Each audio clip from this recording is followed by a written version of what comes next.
As one of the biggest country stars of the 2000s, Gretchen Wilson was everywhere, with her hit Redneck Woman blasted from bars and radios nationwide. Then, just like that, people stopped talking about her. So what's she been up to? As tabloids love to eagerly remind readers, there seems to be something about airports that brings out the worst behavior in celebrities. And in August 2018, Gretchen Wilson added her name to this hall of shame when she was charged with a breach of peace misdemeanor at Connecticut's Bradley International Airport. A source had told TMZ that Wilson had gotten into a fight with another passenger aboard an American Airlines flight. After landing, the star was arrested and then charged by state police after acting belligerently toward them. Wilson addressed the alleged incident a week later, informing her Facebook followers that she couldn't go into details for legal reasons. However, just a few days later, she did claim to Taste of Country that the tabloid version of her troubles was far from the truth, saying, I'm reading all of these headlines and I'm like, oh gosh, it's so wrong. It's all so wrong. In September 2018, the charges against Wilson were eventually dropped. In order to settle the charge, Wilson agreed to donate $500 to a charity. Just 2 years after the Connecticut airport incident, Wilson once again found herself in the headlines after she was accused of creating a disturbance. On this occasion, the hotel Encanto in Las Cruces, New Mexico, was the scene of all the drama. But once again, the country star claimed she was entirely innocent. According to the 911 call made by a hotel staff member, Wilson and her fiancé had been asked to quiet down several times after numerous complaints from fellow guests. The employee in question told Page Six, her words were, "I paid for the room. I could care less what people think." After searching the room, however, cops concluded that no noise crime had been committed. The hotel manager informed Wilson that she and her fiancé could stay, but according to the Associated Press, Wilson told them she was leaving immediately for another establishment, stating she had been treated poorly by the hotel staff since arriving. Wilson later implored her Twitter followers to boycott the offending hotel. Growing up, Wilson lived in the small town of Pocahontas, Illinois, which had a population of approximately 800 people at that time. The musician no doubt experienced quite the culture shock when thrust into the Grammy Award-winning, chart-topping limelight. In a 2017 interview with The Boot, the singer revealed that she struggled to adapt, saying, "I spent my whole life looking for that moment, but as prepared as I thought I wasn't. It happened so fast. I had a major label deal at the time, and I think that they thought that I was the next Shania Twain. There was one trip that I think we crossed the international date line 3 times in a week and a half. I didn't know what day it was." To make things even more challenging, Wilson was also busy juggling her music career with motherhood, having given birth to daughter Gracie in 2000. The country music favorite often took her offspring out on tour with her, something she now realizes was a recipe for chaos. She told the outlet, "Can you imagine flying to Australia and worrying where the Ovaltine and diapers and stuff like that are? It was kind of nutty in the beginning." Wilson may be quiet on the musical front lately, but she still keeps a boot in the Nashville scene, mentoring an emerging country singer. The singer signed Jessie G to her Redneck Records label in 2018 and has been very much a hands-on boss since. Speaking to Taste of Country, Wilson remarked that she was immensely proud of her protege. There's not a lot of women that I come across that are as tough as she is. I knew instantly that she could handle this. Wilson acknowledged that she can be a bit overbearing when it comes to the ins and outs of guiding Jessie's career, but Jessie insisted that she has nothing but love for the woman who plucked her from obscurity, telling the outlet she's got one of the biggest hearts ever, and that makes her a great boss. From her 2004 debut, Here for the Party, up to 2013's Right on Time, Gretchen Wilson spent a lot of time on tour, and having spent so many years on the live circuit, the country star perhaps inevitably ended up experiencing one of the most recurring pop star problems, total burnout. Wilson told The Boot in 2017, "It wasn't just summertime touring, it was all year, a lot of the year, every year for 12 years. I got wore out. I feel like everything got wore out. Not just vocally, but I just physically got wore out, and I needed a little time off." However, Wilson was aware of how lucky she was to be in the position to press pause on her career. She added, "Not too many people get to go, I'm going to stay home with my kid for 2 years, so I feel very fortunate that I got to do that. But that time gave me the desire to get creative too. It gave me time to think." However, Wilson decided to return to the road in 2018 for a tour with Jessie G. In an interview with The Boot, Wilson explained that she was taking things much easier this time around in order to avoid the burnout of her earlier days. She also admitted that after such a long time away from the stage, she was a little apprehensive about playing in front of a crowd again. However, Wilson acknowledged that the lure of performing had ultimately been too hard to resist, saying, "I've missed being on stage and just feeling the excitement from the crowd and hearing them sing my words back to me. It's the greatest high on earth. It's a lot of emotions. It's a lot of different feelings all balled into one."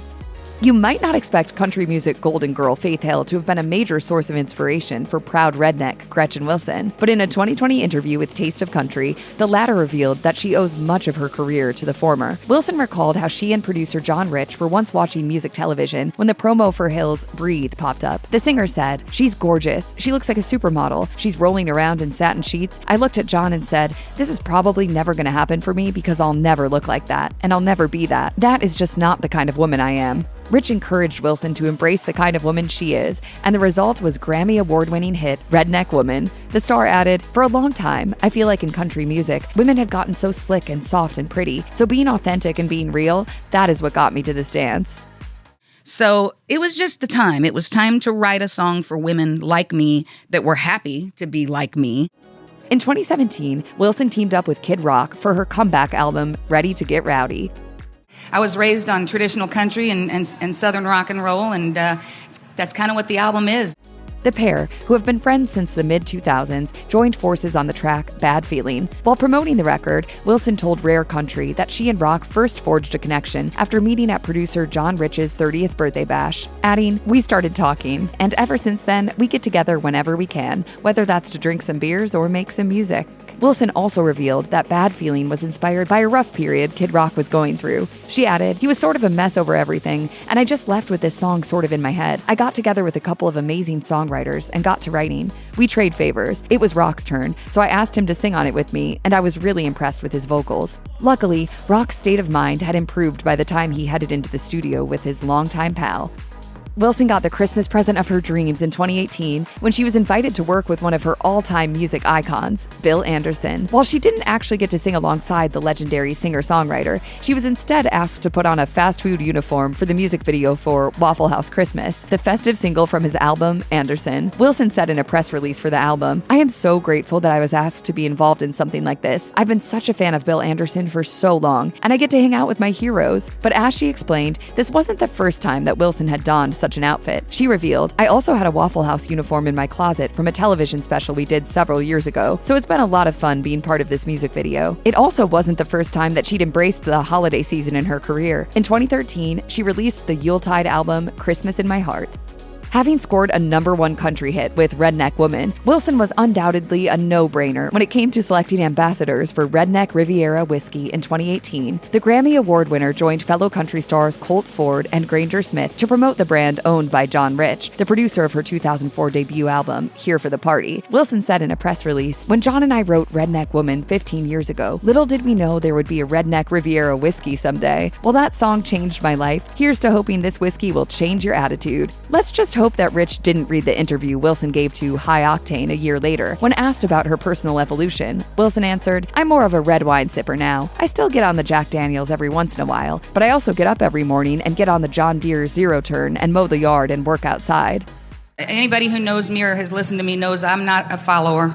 Wilson has always been something of a George Jones fangirl. In a 2004 Billboard article, the singer revealed that after opening for the country legend, she would stand at the side of the stage just to get a glimpse of him. Wilson has continued to pay her respects following his death in 2013. 6 years later, she joined Jessie G for a performance of Stacy at the George Jones Museum. In 2023, she made an appearance at the tribute show Still Playin' Possum, Music and Memories of George Jones. Wilson performed I Always Get Lucky with You at the event, a ballad originally recorded by Merle Haggard in 1981, but released as a single 2 years later by Jones. Alabama.com was full of praise for the Grammy Award winner's interpretation, writing that she brought grit to what was Jones' final U.S. country chart #1 single.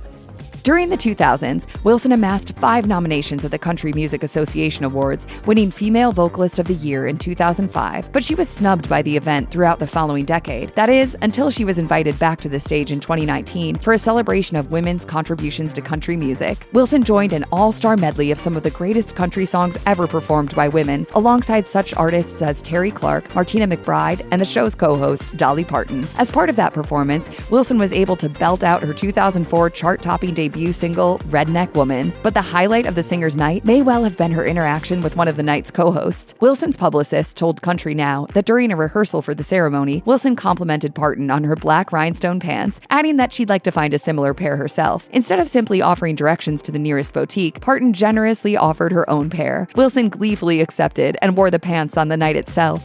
In the latter part of the 2010s, Gretchen Wilson was in the midst of a flurry of activity that she hoped would revive her career. In the spring of 2020, however, the COVID-19 pandemic slammed the brakes on those plans. Not only did the pandemic shut down all live concerts, but the virus itself did a number on the singer. So I got COVID. I was one of the very first to get it, and it was a heck of a round. According to Wilson, the symptoms she experienced were severe, ranging from hypertension to asthma and shortness of breath, which remained even after the virus had run its course. In fact, it took her many, many months to source the proper medical attention and be prescribed the appropriate medication to lower her blood pressure. She recalled, I mean, it was pretty severe. It was, bad enough that I couldn't even do light housework without the blood pressure going up to scary levels.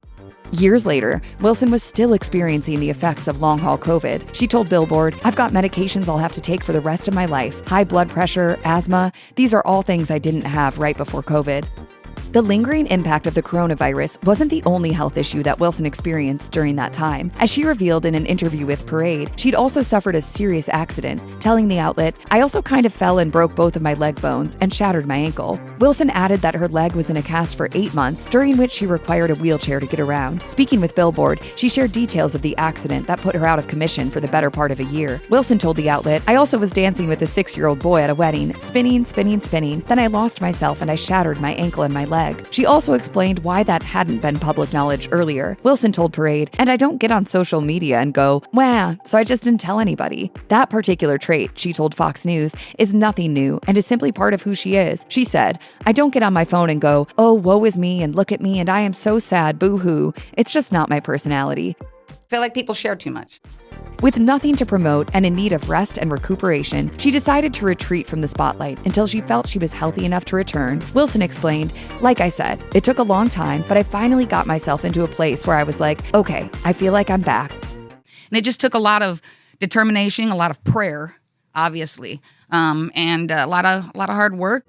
After giving herself enough time to recuperate from health issues, Wilson returned to the forefront in June 2024 with the single Little Miss Runner-Up. Her first new music since 2018, the track was a sequel to one of her earlier hits, Homewrecker. Written by the songwriting teams of Rivers Rutherford and George Turenne, the song found Wilson returning to familiar territory. She said in a statement to American Songwriter, "Little Miss Runner-Up follows the same girl we all know and love to roll our eyes at. Can't wait to see how this song looks in a country music video." She didn't have to wait long. The music video arrived just a few months later, making its debut in October of that year on the CMT channel. Wilson said in a statement, "CMT has been in my corner for over 20 years. I can't thank them enough for their support and for all of this incredible exposure for Little Miss Runner-Up." The single placed her back in the spotlight, leading her to announce plans for a 20th anniversary tour and putting out more music the following year. She told Taste of Country, "It's been a very successful year. I'm having a blast. I feel healthy. I feel good. I feel strong."